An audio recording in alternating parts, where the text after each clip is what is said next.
Bringing you to the Hockey Central studio, Darren Millard, along with Elliot Friedman, Doug McLean, and Nick Kyprios. We are tracking the NHL's signing season, start of free agency, and one of the bigger names out there, Kevin Shattenkirk, has inked a deal, a 4-year contract with the New York Rangers that gives him roughly a $2.4 million raise over his previous deal that was signed with the St. Louis Blues and went with him to the Washington Capitals for his brief stay.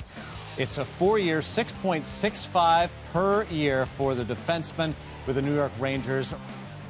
Well below market expectations. Why? You know, I think at some point in time, Kevin Shattenkirk just decided he wanted to be a New York Ranger. And he had to work with them in terms of how he was going to make that happen. And this is what they did. The Rangers didn't give up as much term as they wanted. I think the salary is still a really good number, but he sacrificed a bit on term. But at the end of the day, Kevin Shattenkirk gets what he's wanted for a long time. So for 2 years, I've been listening to the fact that the St. Louis Blues were going to move him because they knew when his term was up, he was going to go with the New York Rangers. It's been out there for 2 years that he wanted to be a Ranger. So it makes perfect sense. And I think they did a good job with respect to the term.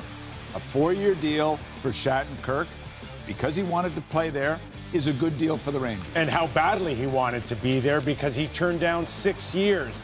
There are a number of teams willing to go 6 years, and as much as maybe $10 to $12 million that he's left on the table in this deal. You know, in my era, it had to be the New York Rangers overpaying players to become members of the Rangers. Now it's almost the opposite.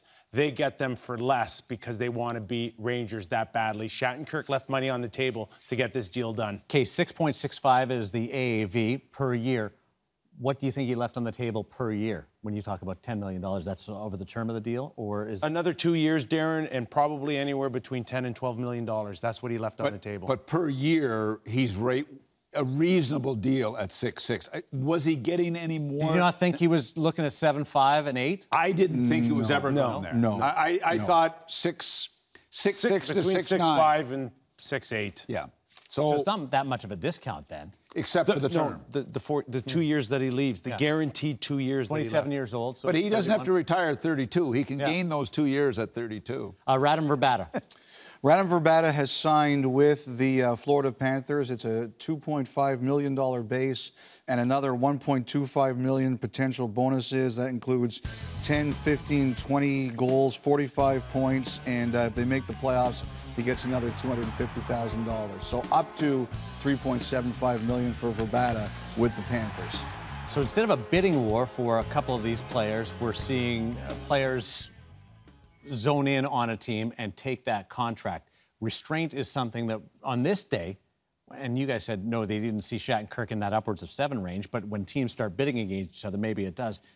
This is something that we've never seen before. Well, there's still 3 big ones to come, right? There's still Marlowe. There's still Radulov. Does Radulov get the 5th year from somebody? Does Marlowe get the 3rd year from someone?